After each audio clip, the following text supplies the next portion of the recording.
Vampires have haunted our screens for more than a century, and they've changed with every generation. From terrifying monsters to tragic romantics to full-blown parodies, the vampire has evolved in film more than almost any other creature. It all begins with Nosferatu in 1922, a silent German film that introduced Count Orlok, a rat-like, grotesque creature who brought plague and death. The studio didn't even have the rights to use Dracula's name, so they just changed it. But the imagery was so haunting, it defined how vampires looked on screen for decades. Then came Bela Lugosi's Dracula. Children of the night, what music they make. In 1931, elegant and strangely seductive, Lugosi's cape, accent, and hypnotic stare became the blueprint for pop culture vampires. I am Dracula, and I welcome you to my house. By the late 1950s, Hammer Films in the UK reinvented the character with Christopher Lee. These were bloodier, more sensual, and pushed horror into new territory.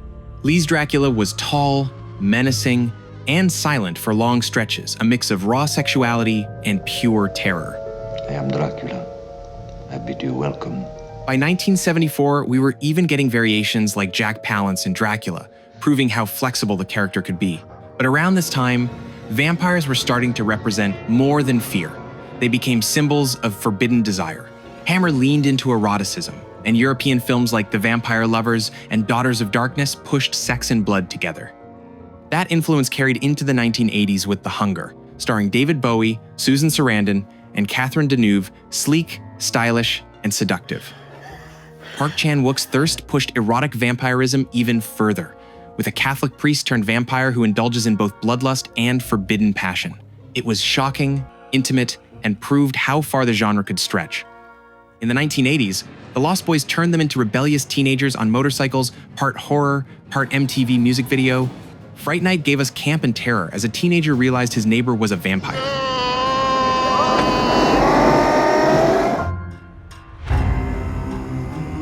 Drink and join me in eternal life. Then, Francis Ford Coppola's Bram Stoker's Dracula arrived in 1992, with Gary Oldman giving us one of the most over-the-top, gothic versions ever put on screen. Operatic costumes, living shadows, and a love story at its heart. This was Dracula, as both monster and tragic romantic. Fast forward to Interview with the Vampire in 1994, and the gothic, romantic vampire takes over. I haven't been human for 200 years. Tom Cruise and Brad Pitt made immortality look tragic, cursed, and beautiful. Children of the night. Not every vampire film was serious, though. In 1995, Mel Brooks made Dracula, Dead and Loving It, with Leslie Nielsen parodying every cliché. What are you doing to the furniture? That same year, Wes Craven experimented with Vampire in Brooklyn, starring Eddie Murphy in a strange blend of horror, comedy, and romance. It's Blade.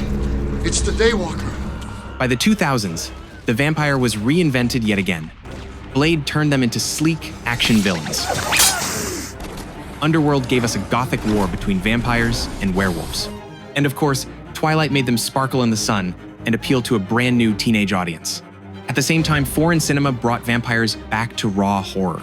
Let the Right One In told the haunting story of a lonely child who befriends a vampire, mixing innocence with savagery in a way that was both tender and terrifying. And most recently, The Last Voyage of the Demeter in 2023 returned to the monstrous side of Dracula. Based on a single chapter from Bram Stoker's novel, it turned a doomed sea voyage into a brutal, claustrophobic nightmare, with Dracula as a feral, bat-like creature hunting sailors in the dark. So from Nosferatu's shadow creeping up the stairs, to the tragic romance of Coppola's Dracula, to glossy reinventions like Queen of the Damned and shocking erotic tales like Thirst, vampires have adapted to whatever each era wanted from them. Sometimes they're pure terror, sometimes they're tragic lovers, and sometimes they're just here to seduce us. One thing's certain, vampires may die on screen, but in cinema, they'll never stay dead for long.